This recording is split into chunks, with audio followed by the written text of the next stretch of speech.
Hello and welcome to another episode of the Fantasy Football Fellas. I am Cam Law 317, and I am joined by my ever-esteemed colleague, Mr. Tyler Plath. Tyler, how are you today? Man, I'm doing good. By the way, Tyler _Plath, if we're throwing out the Twitter handles right at the beginning of the episode. Yeah, I'm doing good.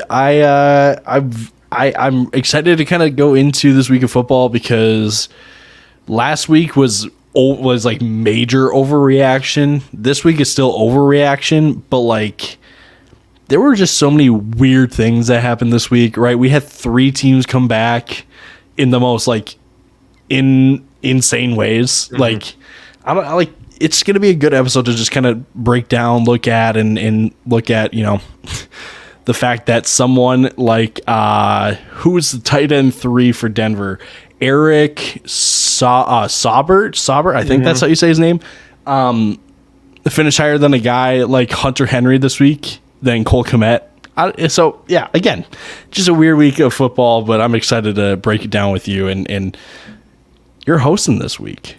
I am hosting this week, so I'm excited to get into it. Again, the reason, I guess I shouldn't say the reason. One of the reasons Ty is wearing his Vikings jerseys. We are recording Monday night.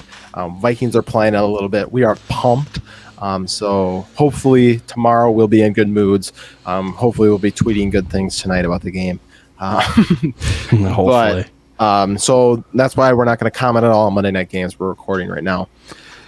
Again, we are the Fantasy Football Fellas on TikTok and YouTube, FF Fellas on Twitter, and the FF Fellas on Instagram. Again, Camlaw 317 for me on Twitter, and Tyler is Tyler _Plath. Lucas is at Lucas Wenzel. And one last thing, make sure you guys are jumping in our chalkboard. We've been growing that. We're pushing 1,000 people in there so far. That's where we like put all of our weekly rankings, start sit questions, all that fun stuff in there. And we've been putting a lot of time into trying to get, Ty just posted some weekly player props in there. We're going to start putting DFS lineups. Ty, you got anything to add about Chalkboard? I hope you keep stalling for like 2 seconds just to so I can look at our props and kind of, victory lap them a little bit, because I think it was a relatively good week, but I got to make sure. All right. Before we get into that, also, we just want to let you know, we're not going to spoil anything, but there are some really big things about happening with the Fantasy Football Fellas that we are really excited about. We're going to tease that and leave it at that. But yeah, week 2 is in the books. Oh, sorry. Yeah. I mean, that the only thing that we can say is that it's massive and that you should stay tuned because it's going to be freaking awesome. But sorry for keeping it, so under wraps. We want to tease, but yeah. But yeah, and so we got week 2 under the books. Like Ty kind of alluded to, week 2 was a really good week for the fellas. Like we had some players that we were pretty high on this week that really performed, that really did well. But yeah, Ty, you got those player props quick before we jump into Overreaction Monday? No, I need you to keep stalling. All right. Well, we can get to those player props probably after news and notes then, but we'll jump right into Overreaction Monday, and I can start first. Again, this is our new segment. Here's what happened this weekend, and here's what you shouldn't be losing your mind about. And for me, it's on Christian McCaffrey. Too many people are saying that Christian McCaffrey is not a top 5 option right now, that he has lost a step. Christian McCaffrey is as good as ever. This team's just got to realize how to use him again. 2 targets in a game is not going to cut it for Christian McCaffrey. This is a guy who should be seeing 5+ targets. When they use him correctly, he can do amazing things. He still ripped off a 50-yard run in the last game. He hasn't lost it. He looks good on a team that's really been struggling to get going. As they start to figure it out, I think Christian McCaffrey is going to be pretty good moving forward. Ty, what is your overreaction that you're speaking against this week? My overreaction is that people are still saying that Clyde Edwards-Helaire is a viable option of fantasy football still. And he's just not, okay? And that's the worst way to start off an argument, but let's just dive into the stats a little bit from this last game. Before his 52-yard rush? 52-yard run, yep. His 52-yard run, he was on 7 carries for 22 yards. So he was only averaging 3 yards a carry. That's not good. No. He did have 4 receptions on 4 targets for 44 yards. So that's 8 points plus the 2 rushing. So he was at 10 points, which, like, you know, it's pretty modest after this week of football because, you know, points were hard to come by for some people. Yes. But the thing is, I mean, his 50-yard run took him over 15 points. And then last week he had only 3 catches, and 2 of those catches were for touchdowns. The man is unpredictable.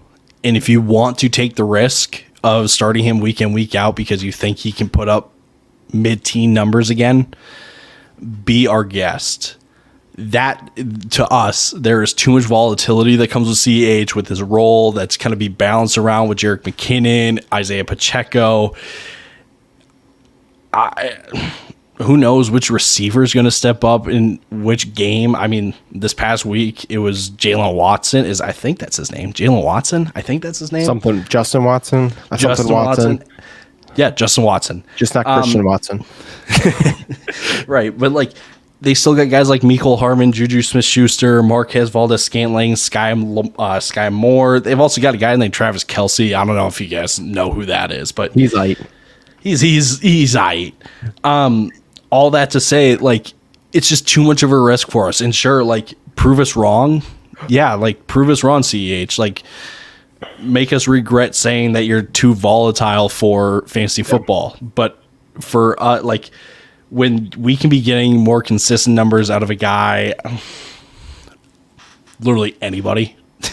I was going to think of an example, but I'm like, no, literally anybody has a better chance of posting more consistent numbers than CEH at this point. So for those of you saying that Clyde Edwards-Helaire is a viable option, no, but you do you. We will continue winning games because we, you know, hyped up people like Amon-Ra St. Brown and Christian Kirk in the offseason and not taking a victory lap, but like kind of taking a victory lap on that. So, yeah, just be on the lookout if you have CEH in your leagues. Just know that there may be some bad games coming his way, but again, prove us wrong.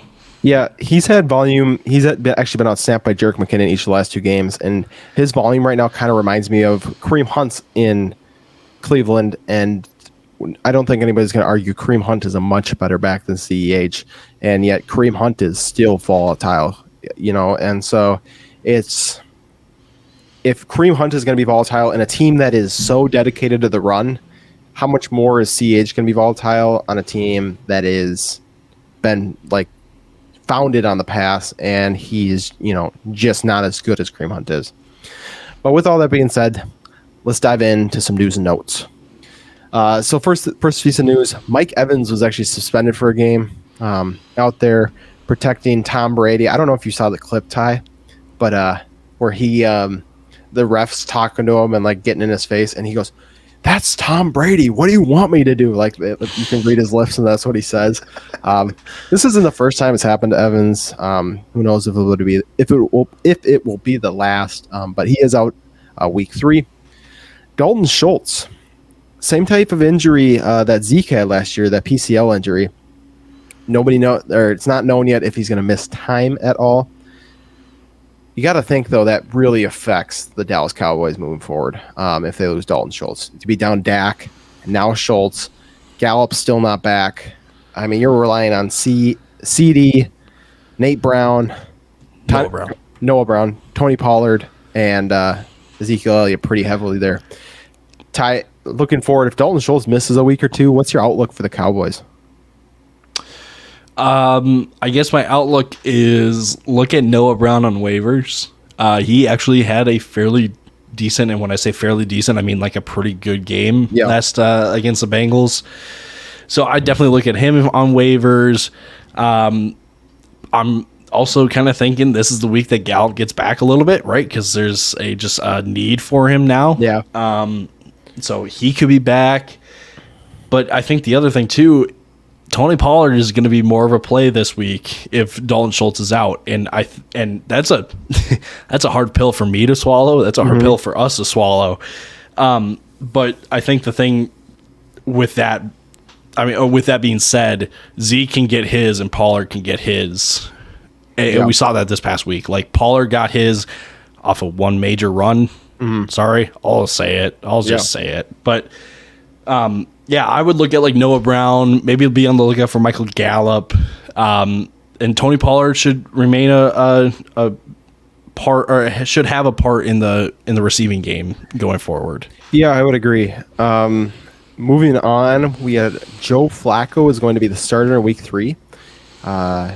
I don't blame them. I wouldn't rush Zach Wilson back, especially the way Joe Flacco looked last week. Not that the Browns are like prime Joe Flacco with the Ravens. He did. He mounted a comeback, and we'll talk about one of the receivers that had a boom week under him. So what we've kind of seen from the Jets these first 2 weeks, we can kind of expect to continue in week 3. I don't have it off the top of my head who they're playing, but great question.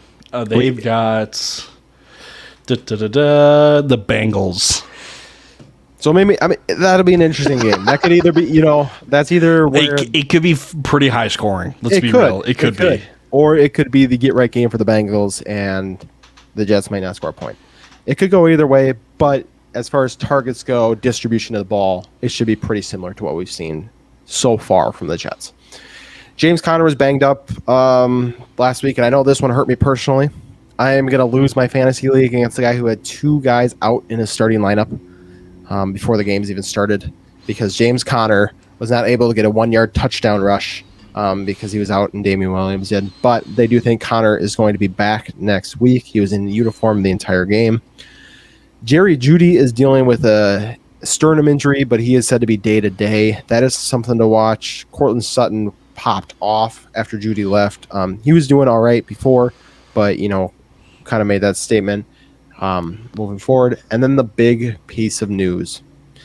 Mr. Trey Lance is out with a season-ending ankle injury. Tyler, what does this mean for the passing options in San Francisco? Brandon Ayuk, Deebo Samuel, George Kittle. I think it would be too easy to say to start expecting what we saw last year a little bit. But I think they're going to have to rely on Jimmy a little bit more going forward, just because there's no Elijah Mitchell. Tyrion Davis-Price is now out 4 to 6 weeks. So the only running back is currently Jeff Wilson or Jordan Mason, which sounds to me, again, like Deebo Samuel will be getting some more carries. Yes. And I think the beauty of this is, they relied so much on Deebo in the rushing game and also as a threat in the passing game. But now that Ayuk is kind of out of the doghouse, and with not a whole big need to have Kittle blocking all the time in the run game, he can get open for passes now.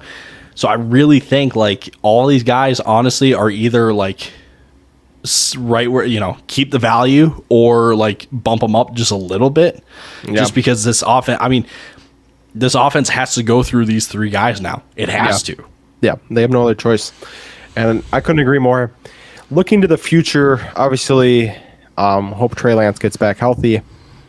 But he is out the rest of the season after a toughish first 2 starts of the season. If you're looking from a dynasty perspective, is Trey Lance a sell? Are you trying to just get whatever assets you can and move on? Are you holding Trey Lance, or are you trying to go get Trey Lance right now? I'm moving him to someone that is kind of going with a youth movement, or someone that wants a young QB. Dan Orlovsky had a tweet after the news broke, and his tweet was essentially feel so bad for the guy, praying for him and all that. But there was a little snippet that he had in there that he was he won't be playing meaningful football for 3 years now, right? Because his last year at NDSU was canceled due to COVID. He sat his rookie season. Now he misses all this season. That's 3 seasons. And you can tell that, like, just, you know, in the first game and one possession that he played, having Jimmy in the locker room messed with his psyche a ton. And like, you know, I'll hop on a soapbox a little bit and just kind of say, like, John Lynch and Kyle Shanahan, like, how dare you? Like, that's not cool to the guy to bring back Jimmy G like that. Like, that's not cool, because you saw the reception that he had when he went into the game from his teammates. Yeah. They loved it. It almost looked like they prefer Jimmy G. Mm-hmm. So I'm not going to sit here and say that they set up Trey Lance for failure, but they put in front of him so many big obstacles that a guy like Trey Lance, who hasn't played in 2 years, is really going to struggle to get over. So if I'm someone with Trey Lance in Dynasty, like, I'm going to try to move him, just because, again, like, there are so many roadblocks out in his way. He's got to come back from this injury. Who knows what they do? Do they bring back Jimmy at the end of this year? Yeah. Who knows, right? Like, who knows what's going to happen with Trey Lance? And because of that, like, I got to say, like, move on from him. Get value for him while you can. Wow. Yeah. Yeah, that'd be a tough pill to swallow if you paid up for Trey Lance, kind of like the 49ers did. Or someone that we know, like, really, really well. Yeah. That it was a crushing day for Lucas. Losing Dak week 1, and then you lose Trey Lance week 2. And I know our league mates were so kind in sending him some great offers for a couple backup quarterbacks. But you guys are the real MVPs. You guys are. But Ty, have you calculated our lines from our chalkboard this week? How did we do? We are currently sitting at 5-4. Okay. We are currently waiting on Dalvin Cook, whose line was at 18 fantasy points. I think he hits that relatively easy tonight. Weather doesn't look to be great in Philly. In Philadelphia, allowed the most fantasy points to running backs last week against Detroit. It feels like it should hit. And if that's how it feels that's how it feels for all the other kind of misses that we had. Jarvis Landry was at 11 fantasy points. Where was he in that game? Right? Disappeared. Nyheim Hines, his line was at 8 fantasy points. He finished with 7.7. Oh, like, that's close. You can understand the logic of taking that, because yes, for sure.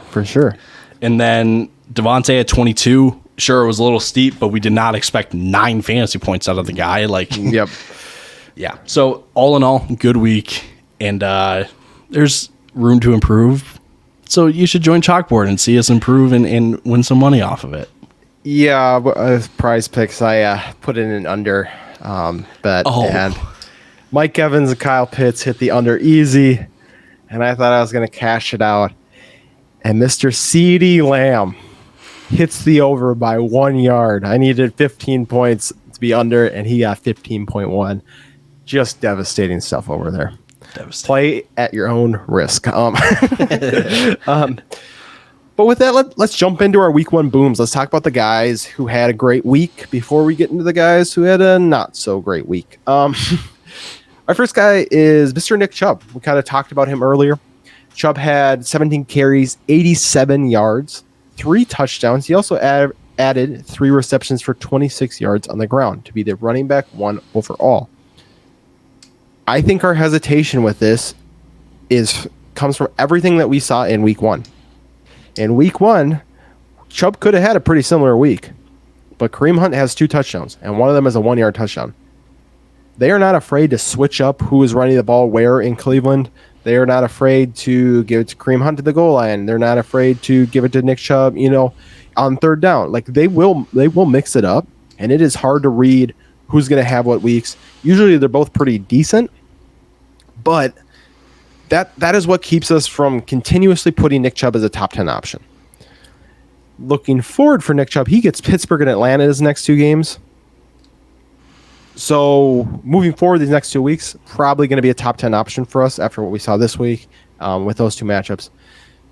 But Ty, are you trading for Nick Chubb off of this, or would this be something like you got Nick Chubb? Man, maybe I look at a guy we'll talk about later. Well, I don't know if we'll talk about him later, but Najee Harris. Maybe You know what? Here's the ideal trade. If I can flip Nick Chubb for DeAndre Swift, I'm doing that instantly. But that's really about the only player that I do it for, because there's no way you're trading for Jonathan Taylor. Yeah. And so far this season, like, DeAndre Swift is a top 5 back. So, like, I don't know. Like, DeAndre Swift is really the only guy. But I think the concern for Chubb is that, like, I think it's more so out of confusion. Like, where the heck was Kareem Hunt this game? Yeah. Like, he showed up in the fourth, but he was a goose egg in the first half. Like, he was nowhere. Yeah. You can't, and all that to say, like, I don't think anyone but Kevin Stefanski can predict or, game plan how much each player gets. Yeah, because they do run a little bit of a hot hand over there. And I want to kind of transition that into our next guys. Aaron Jones finishes the running back 2 with 32 points, just behind Nick Chubb. 15 carries, 132 yards, and a touchdown. He also had 3 receptions, 38 yards, and a touchdown. And yet he was out-touched by A.J. Dillon. Now, the thing about Aaron Jones and A.J. Dillon that I like more than a Nick Chubb and Kareem Hunt is that the roles are reversed a little bit. Aaron Jones is the better pass-catching back. A.J. Dillon is the better downhill back. It's okay if A.J. Dillon gets more touches in a game because Aaron Jones can make up for that easily, but Aaron Jones is still considered the lead back. Whereas Nick Chubb could have 140 yards like he did week 1, but if he doesn't score a touchdown, all of a sudden he's sitting at 15 fantasy points, which you're like, is great, but it's not, Aaron Jones league winning where he only has 18 total touches and can do this. And so that's why a lot of times this year we were optimistic on Aaron Jones and we kind of pumped the brakes on a little bit on Nick Chubb. We don't hate Nick Chubb by any means. Like I was saying, like the only reason I'd sell Nick Chubb right now is if you could get a DeAndre Swift, is if somehow you could pull off a Christian McCaffrey, a Dalvin Cook, a top 5 option. I'm not giving him up for. I probably wouldn't trade him for Aaron Jones right now. I love Aaron Jones, but they're so similar to me. You kind of want to take the better NFL player in the better running situation. But both kind of proved that, we're going to be viable options moving forward in fantasy. Let's hit a couple of our honorable mentions quick. We got Tony Pollard as a running back 3 with 19.8 points. And I think, I know you have a stat to say on this, so I'll let you in just a second. But what this says to me more than anything is if your name wasn't Nick Chubb or Aaron Jones, you did not exceed expectations in any way this week. Like for the fact that the running back 3 scored less than 20 points is kind of like, it speaks to just how the running backs in the NFL this week did just as a whole. But as I alluded to earlier, Ty, I know you got a good stat on Tony Pollard, so you want to throw it out there? So through the first 2 weeks, when you look at the rushing shares between Zeke and Pollard, identical. Zeke is getting about 62.5% of the rushes. Pollard's getting the rest, and that was the same for week 1 and week 2. Only difference, week 1 in target share. So week 1 target shares, they were the same at right around like 5%. This week though, Pollard jumped up to 23%, and Zeke stayed right around like 6 or 7. And I know that like the Tony Pollard truthers are going to use that as like, this is why he needs to be the RB1. And I'm going to sit back here and just say like, how about that? Dak Prescott goes down, Cooper Rush is your quarterback, and so now you need to utilize one of your running backs as a pass catching option. So it's not just CeeDee Lamb and Dalton Schultz. Yeah. I wonder who it's going to be. Yeah. Tony, like, I don't know what people expected. I expected Zeke to get maybe the receiving work. Fine, I'm wrong. Mm-hmm.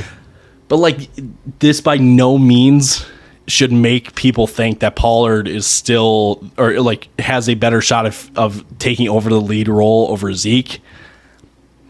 It's not going to happen. It's just not going to happen. Yeah, for sure. Moving on, we got Austin Eckler, running back 4 with 18.4. Christian McCaffrey, running back 5, 16.8. DeAndre Swift and Damian Harris both at 16.7, and James Robinson at 16.4. For me, I just want to touch on 2 of these guys super fast. The first one is Austin Eckler. And our expectations have to change on Austin Eckler.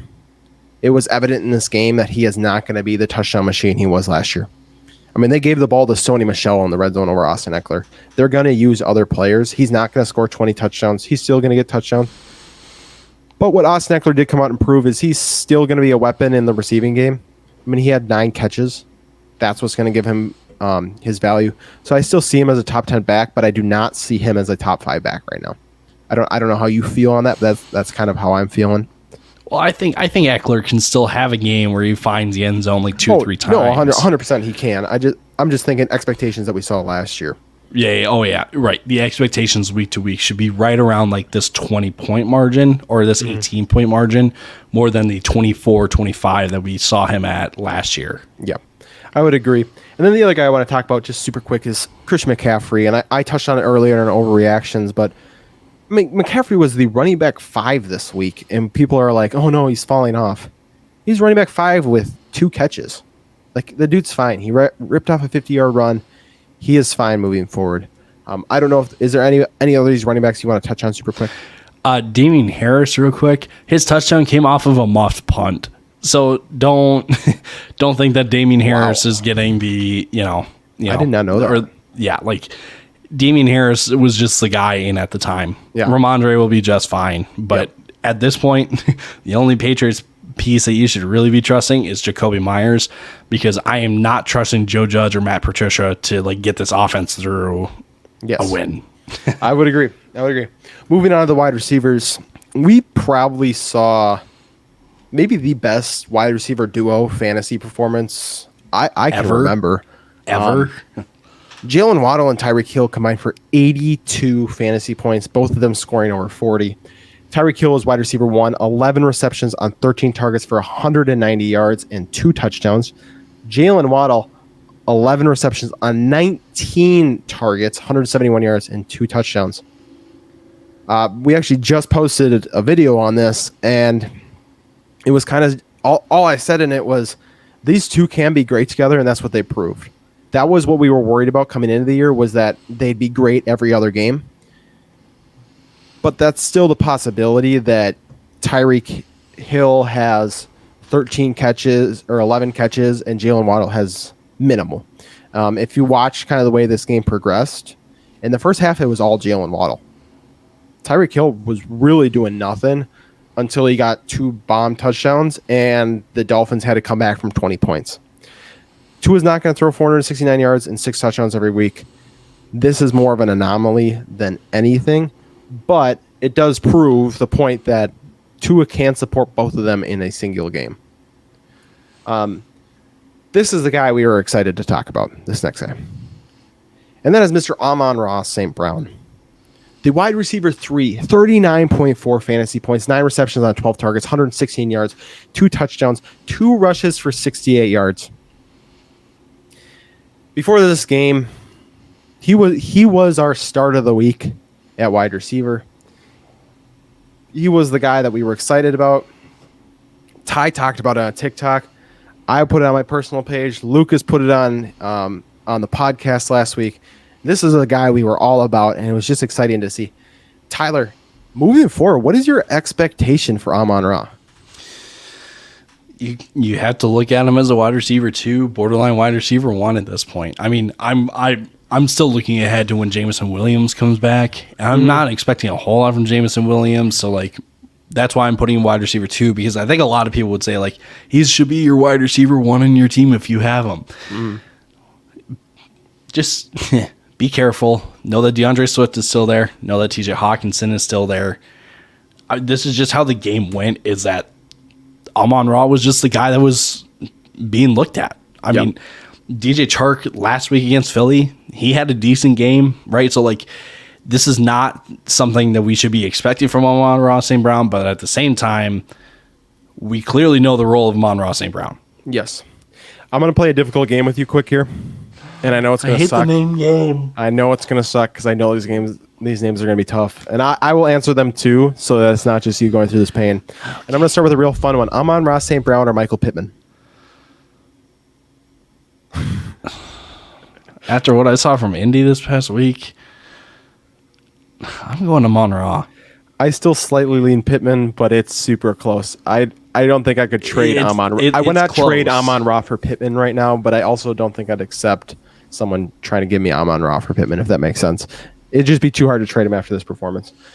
Amon Ra or T. Higgins? Amon Ra. Amon Ra or Mike Williams? Mike Williams. Amon Ra or A.J. Brown? Amon Ra, but slightly. Amon Ra or Tyreek Hill? That one's tough. I probably lean Tyreek. Amon Ra or Jalen Waddle?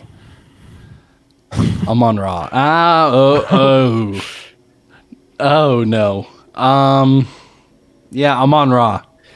Yep. And so the reason I wanted to kind of play that game was not to say, hey, if you got these guys, you should be trading them back and forth. It was to just say, this is the company that Amon Ra is now in. These are the types of players that we're talking about him with. Like, we're not saying Amon Ra or Justin Jefferson. We're not saying, but these are the types of players that Amon Ra right now, you are like, oh, he's in this tier. And so moving forward, we got to kind of look at that. Honorable mentions. I mean, Cooper Kupp's ridiculous. I saw a stat in 8 minutes of game time. Cooper Kupp had the same amount of receptions as the Bears wide receiver core has all season. With 7. I scored 31.8 points. Also found this interesting. Second game in a row, he scored exactly 31.8 points. Pretty nuts. Garrett Wilson, 30 fantasy points. Youngest player ever to have 14 targets in a game. Shout out to our friend Alex Caruso for that stat. Is Garrett Wilson the real deal now, Ty? I need to see another week. Yeah. Because if I'm not mistaken, last week he only had 2 targets. Yeah, it wasn't amazing. Maybe actually, you know what? I think it was more like 7 or 8 because I have him on my dynasty team, and I should go double check that because we're not about to spread false information about people. That's a good idea. Garrett Wilson had 8 targets week 1. Oh, did he really? But he only had 4 catches. Okay. So, like, I don't know. You got to kind of take it with a grain of salt. And when Zach Wilson comes back, it's pretty much back to square one for every option on the Jets. Yeah, I would agree. It could definitely change a ton. Next guy on our list, Christian Kirk, another guy we kind of want to pat ourselves on the back. I mean, he was our best kept secret. And for me, I want to know your thoughts on this. I've been kind of stirring this up. Christian Kirk right now is the half step down from Amon Ra. He is Amon Ra without the same name value. But I'm also he's also, he doesn't have the same ceiling as Amon Ra. Amon Ra can score 40. Christian Kirk can score 27. But I think as far as consistency, targets, usage, Christian Kirk is a very viable wide receiver 2 this year in Jacksonville. And I think we need to start putting some respect on him. I saw something. Is Christian Kirk going to become the new Brandon Cooks? And he very well could, because he's going to be consistent. They need to use him. And Trevor Lawrence has shown that he already trusts him. 18 targets in the first 2 games. He was 6 for 6 last game. So moving forward with Christian Kirk, do you see him as a wide receiver 2? Is he have top 20 upside? Where do you see Christian Kirk? I think he's coming through on this wide receiver 2 upside that I think we all were trying to, communicate to people, is that he has upside. And to see it kind of play out before us, it feels good. Yeah. But I think going forward, you got to still kind of treat him as a flex. I need to see probably 1 or 2 more games. This was the game where he scored. Last week was the game where he got yardage. So I want to see a game where he puts it all together. Yeah. But I mean, if you want to take a risk and go out and get him now, or you have him and you're like, do I trade him? I feel like you have to trade him at a wide receiver 2 value. Yes. Because when he puts it together, it's over. It's done. I mean, he then becomes Amon Ra 2.0. 100%. 100%. All right. Mike Williams, Amari Cooper, both 25 points. We love to see Mike Williams. Amari Cooper was a little bit of a surprise, but the guy I want to talk about is Drake London. 24.6 fantasy points. Moving forward, would you lean Garrett Wilson or Drake London the rest of the season? I'm going to lean Drake London. Okay. I unless Garrett Wilson backs up what he did this past week next week.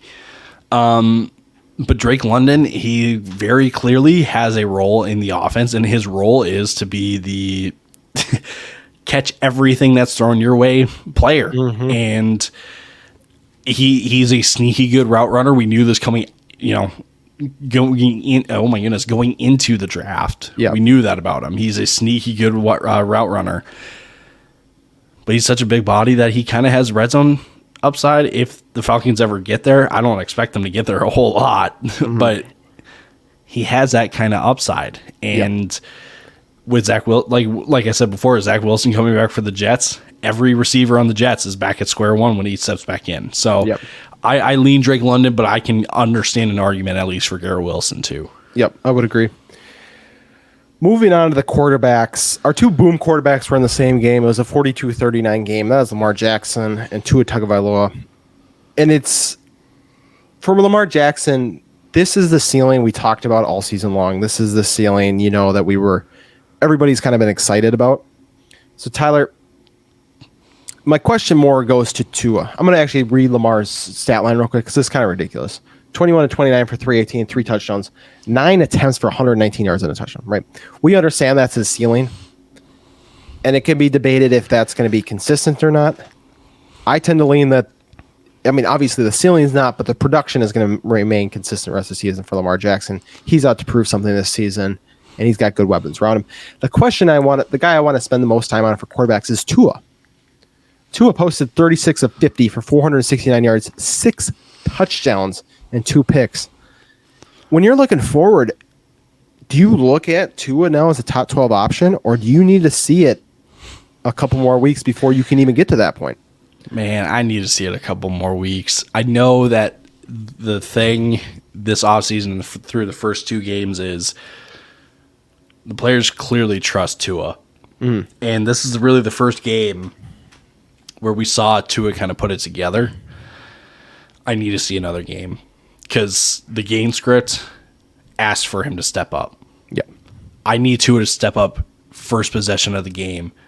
And he's not, I'm not going to ask for 500 yards and 6 touchdowns, but what I'm going to ask for is a 300 for 3 touchdown stat line. Mm-hmm. That's what I'm going to ask for from him. And so far, he's not been able to do that. So, this certainly nudges the needle a little bit, right back to this, maybe mm-hmm. one more game, right? But like I said, I need him to start right away. Yeah. Right away. And that didn't happen. Yeah, I would agree. I need to see it some more. I think he's pushing into a top 15 option. A Tua versus Derek Carr, if you were in that situation, that could be something I might start questioning. I understand people leaning towards Derek Carr. I am just been lower on Derek Carr consistently this entire offseason. And so, the thing that I want to touch on Lamar real quick. Tua had 6 touchdowns, 470 yards, and Lamar still outscored him. The rushing upside, the floor that provides Lamar cannot be understated. I understand it was a 75-yard touchdown that really broke it through. But when you have that potential, Lamar is the only quarterback I think that can break that run multiple times in a season, much less a career. Because he has 4.4 speed. He's ridiculous. And so I just don't want that to be kind of go unseen of, Tua had a great week, but Lamar still outscored him. Moving on. The rest of this quarterback list is disgusting. Carson Wentz, quarterback 3. Kyler Murray, 26.9. Okay, fine. He should be up there. Joe Flacco, 26.9. Jared Goff, 26. And Justin Herbert, 24.5. If you bet before the beginning of this week that Tua, Carson Wentz, Joe Flacco, and Jared Goff were going to be 4 of the top 6 quarterbacks in fantasy, you would have made hundreds of thousands of dollars. Millions. Because that is ridiculous. But the guy I really want to talk about right now is Carson Wentz. 2 top 3 finishes to start off. I personally don't find that sustainable after watching him play the Jaguars and the Lions. Ty, moving forward, I guess I could ask this. Tua or Carson Wentz moving forward? Probably lean Tua because I think, like you said, Carson's kind of playing at his ceiling right now. That being said, I think Carson's kind of the perfect quarterback for Washington. Yeah. Move the ball He's around. just a gunslinger. He's a gunslinger. That's what they need because clearly Antonio Gibson, I shouldn't say Antonio Gibson, clearly the team doesn't know how to properly use Antonio Gibson because one week they gave him all the receiving work and look what happened. The next week they resort him back to a rushing role and it just didn't work. Yeah. So, yeah, Carson's playing at his ceiling. Give me one good defense, please. Yes. Before I make a firm stance on Carson Wentz, but I don't know, maybe kind of ride it out. Who knows? No, I would agree. I would like to spend a little more time on the quarterbacks, but maybe later. We got to continue moving on to the tight ends. The top two we wanted to see it. Mark Andrews, tight end 1, 25.7 points, 9 catches on 11 targets, 104 yards and a touchdown. Darren Waller, 6 catches, 80 yards, or 6 catches on 8 targets for 50 yards and a touchdown, 17 points. These two, we kind of, if you drafted them early, you're kind of taking a deep breath right here. Like, okay, I didn't make a stupid mistake. These guys still have great upside. The guy I want to spend more time on is the tight end 3, Mr. Zach Ertz. And the reason I want to spend time on him is he had 8 catches on 11 targets for 75 yards. He had 15.5 points. It was tight end 3 without a touchdown. Zach Ertz, they need Zach Ertz in this offense. If I'm moving forward, I'm looking at Zach Ertz as a top 6 option until D-Hop is back. Then things change. But you got 4 more weeks where I think he's got to be a top 6 option for sure. Dalton Schultz dealing with injury. TJ Hawkinson has not been stepping up. Kittle's in. You could even say maybe he starts creeping in to that tight end 4 conversation until D-Hop is back. Ty, what are your thoughts on that? I think Zach Ertz may even have a role once D-Hop gets back. Yep. Just with how Hollywood Brown has been playing so far this season, it's quite concerning. Yeah, we had such high and they need a guy to kind of play between the sticks a little bit. Mm-hmm. Hollywood Brown is not that kind of receiver. DeAndre Hopkins is also not that kind of receiver.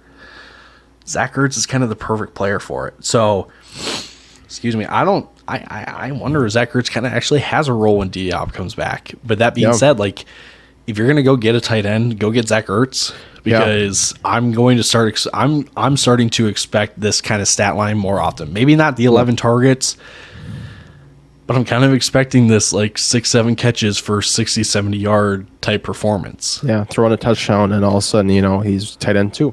Right. Moving on to the other tight ends, we had Gesicki at tight end 4, 14.1 points. Would not bank on that anymore going forward. He only had 60% of snaps. The only reason he scored so much was because of the high-scoring game. Tyler Higbee, 14.1 points. He's a guy to watch in Los Angeles as a streamer tight end. And then my guy, Mr. Gerald Everett, finishes the tight end 6, 2 back-to-back weeks, 13-plus points. He's becoming a legitimate option, especially if a Keenan Allen or Mike Williams misses time. Because Justin Herbert's shown he likes throwing to the tight end. He made Jared Cook relevant last season. I'm not saying Gerald Everett's top 10, but if you punted on tight end, I think he's the guy to get right now. Yeah, he absolutely is. This offense is high volume for the passing game, and when DeAndre Carter is being more utilized than Josh Palmer, who is the supposed wide receiver 3, to me that means that Gerald Everett, if not if he's not the 3rd option because Austin Eckler is there, he's absolutely the 4th, and he will still give volume because of how high octane the passing attack is for the Chargers. 100%. Let's move on to the running backs. Busts. We got about 15, 20 minutes to fly through these. But there was some disappointing weeks this week. This first guy is hard to talk about. And that is Mr. Ezekiel Elliott. He is the guy that we've been pounding the drum on. We've been one of the few believers left, and he is just not bailing us out. As Ty alluded to earlier, he still had over 60% of the rushing snaps. It's just the receiving work was not there. You got to imagine if Dalton Schultz missed time, they got to include him more in the receiving game. He will find the end zone. Tony Pollard is not going to be stealing a lot of 1-yard touchdowns from him. Tyler, moving forward, what's your faith looking like in Ezekiel Elliott to produce? It's not necessarily that I've got like little to no faith. Mm-hmm. I just have so many questions about Kellen Moore and how this offense is run. Yep. Like there's nothing consistent about this offense. Yes. And even when Dak was in the past year or two, like there's been nothing consistent about this offense. It's hard to really trust any kind of option. And I know I said that Tony Pollard should be a good option moving forward just because Cooper Rush will still be is still the starting quarterback. Heck, Tony Pollard may not get the receiving work next week. Yeah. Like, no one knows. And I think that's why this offense struggles so much is because I don't think the players even know. Yeah. So, like I said, I don't know if it's little to no faith, but it is just very questioning. It's a very questioning and doubting kind of faith because it's just so unpredictable. Yep. No, it 100% is. And it's going to probably continue to be really unpredictable until Dak gets back. And even after Kellen Moore has proven that he, at least us, the fellas, don't believe is the man for the job.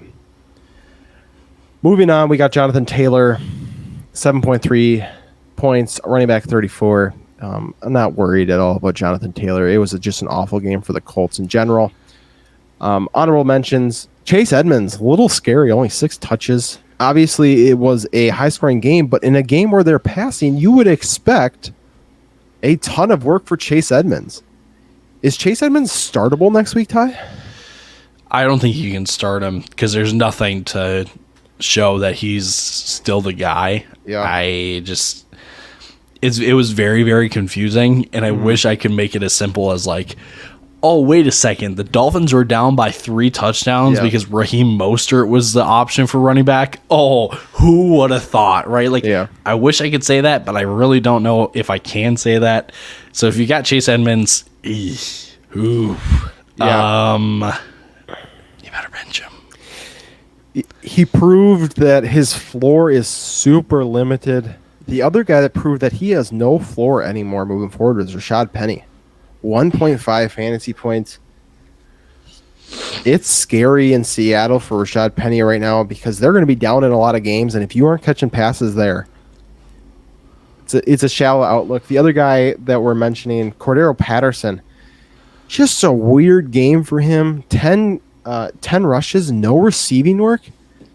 You got to think that changes moving forward, but he's the guy I'd be very hesitant on starting next week. Let's jump to the wide receivers real quick. The 2 bust wide receivers, Devonta Adams, 8.2 fantasy points, wide receiver 47. Jamar Chase, 10.8 fantasy points, wide receiver 40. I mean, Jamar at least had 5 receptions, 9 targets still. So it wasn't awful. It was only 40 yards. I mean, he scores a touchdown, you're happy. Bad game for the Bengals all around. Devonta Adams was confusing, though. He was one of the guys... It seemed like it was such a good matchup. He only saw 7 targets, but he only caught 2 of them. The fact that he caught a touchdown saved his week from, being abysmal. But man, you just got to wonder, how do you go from 17 targets to 7? Derek Carr did not have a good game. No. Let's just say it as it is. He did not have a good game. It was nice to see Waller get involved. Mm-hmm. Renfro got a little more involved. Every other aspect of Carr's game was just off. Yeah. And like Devontae Adams, like there were a couple times where Devontae Adams kind of like turned around and he's like, and like he's got a visor so you can't really see emotion. Mm-hmm. But you can totally kind of tell by like body language. He was like, the heck was that? Yeah. How'd you underthrow me by 5 yards here? Right. Yeah. I would agree. Moving on to our honorable mentions. Juju Smith-Schuster, 4 points, wide receiver 71. It's interesting because he did have a really good first half in their first game against the Cardinals. He's a guy that I think you can still consider a flex moving forward into next week. you're not excited about starting him, but I don't think that this was necessarily benchable for me. I don't know. Do you feel different? Would you be benching him or? Well, I think the only guy on Kansas City on the outside that you can keep with certainty is Juju. Yeah. Everyone else, I think Lucas and I touched this on the Saturday episode. Everyone in Kansas City is pretty much now droppable. I would agree.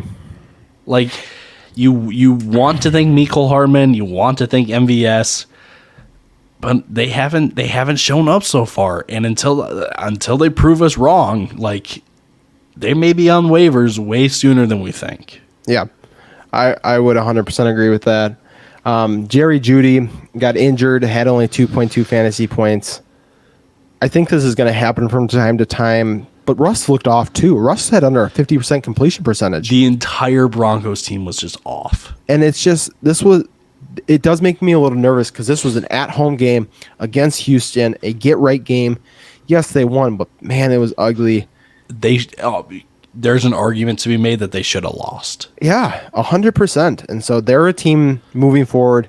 I see Jeudy and Juju about the same right now, but I need to see a lot more from Russ moving forward before I'm confident again in Jerry Jeudy. Yeah, here's my little PSA. I shouldn't say PSA message, but here's my little monologue from Nathaniel Hackett. Stop throwing to Eric Saubert. Stop throwing to these backup tight ends, Andrew Beck. Yeah. Stop getting them involved. You've got playmakers like Jerry Jeudy and Cortland Sutton and Javonte Williams, Melvin Gordon even. We don't even like Melvin Gordon, but Melvin Gordon's still there. Albert O is there. How are these guys not the focal point of your offense? How? It doesn't make any sense. And on top of that, your clock management sucks. It just sucks, okay? I don't know. Of course he's not going to listen to this, okay? But it needs to be said. Every other coach, I guarantee you, if Kevin O'Connell was in Denver, he would find a way to get Jerry Jeudy and Cortland Sutton 20-plus points every single game. Why are we still dumping it off on play-action rollouts to Andrew Beck and Eric Saubert? It makes no sense. Well, I don't think I could have said it better myself, and I think we're going to have to start a weekly segment of the Ty's Rant of the Week. There's always going to be some. I mean, I kind of had a mini rant about Lance or about Trey Lance, and now it's Denver Broncos. Yeah, and I don't blame you at all. Looking at the other wide receivers, Elijah Moore, we kind of touched on. When Zach Wilson comes back, we don't know what's going to happen. DK Metcalf been disappointing again, only 7.5 fantasy points. He's a guy I'm starting to get a little worried about. I want to see this offense try and move the ball a little more. Tyler Lockett had a decent enough game. Out of nowhere. Yeah. Out of nowhere. And so you got to imagine DK is going to start getting his. They're going to stop using him on just 5 yards curl routes and actually try to get him down the field to push the ball. Mike Evans got suspended, had a tough game, and Brandon Cooks had a tough game as well. He's another guy I'd like to see another bounce back game from, but he's kind of in that Juju, Jerry Jeudy range for me. Moving on to quarterbacks, we touched on Russell Wilson. I don't think there's much more to say. Ty said it all. They aren't throwing the ball down the field like they should. They have one shot a game, and that's it. There's nothing in that 10 to 20 yard range that they're throwing the ball at all to. They took 2 shots the entire game. One shot was to Cortland Sutton that should have been caught, but it was picked. The other one was to Eric Saubert for the touchdown. That was the only time that they actually went downfield. Everything else was a play-action rollout over the middle or run with Javonte or Melvin. No. Get the ball down the field. That's how you run an offense, because everyone's just going to play forward. And I know that's probably what you want, because then you can hit them deep. But let's be real. Like, it takes a lucky play call when you get the defense to play forward and then you get it deep. Denver is in real trouble. And, I mean, they should be grateful that they played Seattle and Houston first. Yeah. Because if they played a Baltimore or a Miami, or if they played Cincinnati would rout this team. And we are all saying that Cincinnati is not the same Cincinnati from last year. Yes, 100%. The other guy on this list is Tom Brady, 9.4 fantasy points. Another ugly fantasy performance. He is 2-0. Do we have to be on like Tom Brady alert for hitting the panic button on him? Like, is Father Time catching up, or are you not concerned about Tom Brady? he still makes some pretty good throws. Like his touchdown throw to Brashad Perriman was a dime. It was a dot. But I like the team's identity is not the offense, and that sounds weird when you have Tom Brady. It's the defense. Yeah. And I think he's still a top 12 option. He has to be. Yeah. But with top 5 finishes that we've seen the past couple of years, I'm starting to doubt that that's a possibility for this year. Yeah, I would agree. I think it was pretty obvious that he. I think it's pretty obvious that he is missing Chris Godwin. He just had no one over the middle. Having no Julio either, and then Mike Evans obviously getting suspended was big. So if Chris Godwin can come back, I think the whole dynamic of how Brady's playing changes. If Julio comes back as well next week, I would look for a bounce back week for Brady. He trusts Julio. Yeah, and that was his first win against the Saints in the regular season since coming to the Bucs. So that's a place that he just doesn't win in, and so that's something else to keep in mind. The other guys that struggled, Matt Ryan, 1.8 fantasy points. Ugh. I would just throw that entire game for the Colts out the window. But I would also, I shouldn't say throw it out the window because I kind of want to keep it like kind of hanging in the rear view. Just a little bit of like, we see this again. Then like if this happens next week, gosh, because they're not a good football team. They are not. They can't figure things out on defense. Offense is just they just tied the Texans. I just talked myself in a circle. You should be a little panicked about the Colts offense. I'm sorry. Everyone but Michael Pittman, and I shouldn't say Michael Pittman should be in that territory just because he missed the game. Yeah. In his one game, he did kind of show up and show out. So probably not Michael Pittman. Jonathan Taylor, obviously you're not going to, but like everybody else is not an option. Everyone else, and I don't know. Here's the other thing. This Indianapolis offensive line that has been so good the past couple of years, that's why Jonathan Taylor kind of exploded last year. Mm-hmm. They're not looking good. No, they do not. At all. At all. No, they do not look good. And then our other guy, Jameis Winston, this is what we kind of come to learn from Jameis. Obviously, he's playing with 4 fractured vertebrae in his back. He's going to be in pain. If he is going to perform, it's going to take him a little while kind of to get used to how to manage the pain during the game. But if you're streaming Jameis, you're ready for 35 or 7. And that's just kind of the outcomes you're going to be at. Nobody's claimed he's a consistent quarterback moving forward, and I don't think they're going to start now. And let's end with the tight ends. Dalton Schultz injured in this game, but 1.8 points. Kyle Pitts, 3.9 points. Tight end, 24. For Schultz, I want to see the injury report. I want to see what we're dealing with before I say anything moving forward. Because obviously, if he's on the field and healthy, they're going to need him. But if he's hurt and he's going to look like, how Zeke did last year, playing on with no PCL the whole season, I don't know if I want that. They're going to, Noah Brown's going to step up instead of Schultz. Schultz can't even move. But Kyle Pitts, are you ready to hit the alarm on Kyle Pitts? I think I did at the end of last year in the first game, or I should say last week, confirmed that I should still be. I get that Pitts is a generational talent coming out of school just based off of athleticism, and he's just in the wrong offense. He just is. This is a downhill power scheme run game. He doesn't block. No. I have not seen strides where he's gotten to be a better blocker.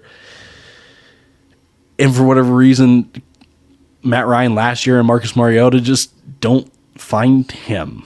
And you would think that someone like Kyle Pitts would be the focal point in a passing attack. And for whatever reason, he's just not. Yeah, he's not an overly polished route runner. And teams are going to bracket him. Like the Rams proved it this game. They're going to make Drake London beat you.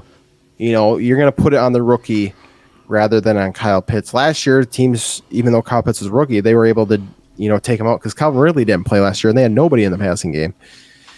That's what teams are going to do. They're not going to let Kyle Pitts be the one to beat them. So yeah, we're going to have to see something different in play calling where they're actively working to Kyle Pitts involved. Otherwise, he's got to be viewed closer to a Zach Ertz than a Travis Kelce moving forward. Now we got the guys that it's feeling like it's getting close to really be, I shouldn't have them on my team. TJ Hawkinson. TJ Hawkinson has been the guy where we've seen spurts where he looks great, and then all of a sudden it's like, this dude does nothing. If I offered you right now, you had TJ Hawkinson, I had Zach Ertz, and I was going to send you Zach Ertz for TJ Hawkinson, do you take that right now? Yeah. And I would too, and that's crazy to me because, it's just kind of assumed that TJ Hawkinson is going to be better. But in this current Lions offense, he's not going to be the focal point, and he's not even going to be the second option. So you got a guy fighting to be the third option on a team, on a bad team. You can't rely on that.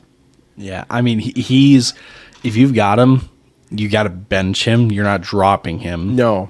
But if you can find a way to get a better tight end at the moment, because I think Hawkinson's just getting out to a slow start. That's kind of what happened last year, and then he kind of turned up big time.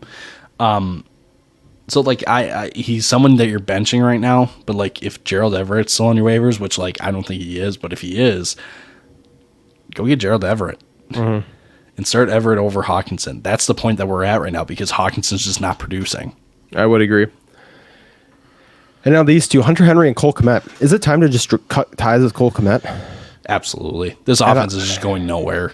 Yeah, it's just, I mean, we all had him as a top 10 tight end, and it's just disappointing. It's just, they do not see a reason in this offense to throw the ball at all. It's just ridiculous. Like, the wide receiving core has 7 catches the entire season.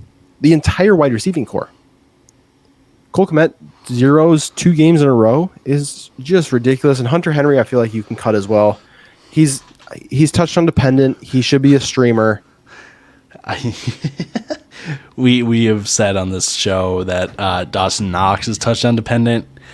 I'm pretty sure I had mentioned that Hunter Henry is more touchdown dependent than Dawson Knox, and it's kind of proving that right at this point. 100%. Well, with that is our booms, our busts, our news and notes, our overreactions. Thank you for sticking around this whole time. Hope you learned something that's actually going to help you win your league. Again, we are the Fantasy Football Fellas on YouTube and TikTok, FF Fellas on Twitter, the FF Fellas on Instagram.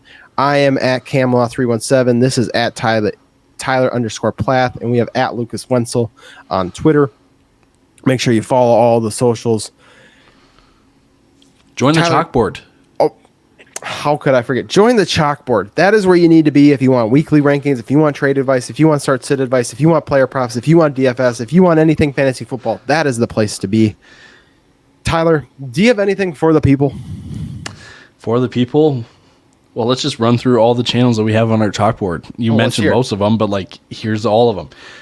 There's a page for our podcast and when we release them, for our weekly waiver wire ads where we release or we post those on TikTok and Instagram and Twitter also.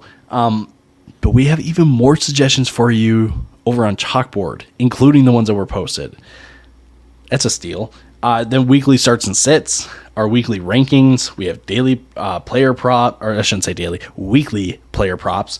We also have a DFS partnership with SuperDraft where we post the guys that you may be that you should be interested in if you're making a DFS lineup.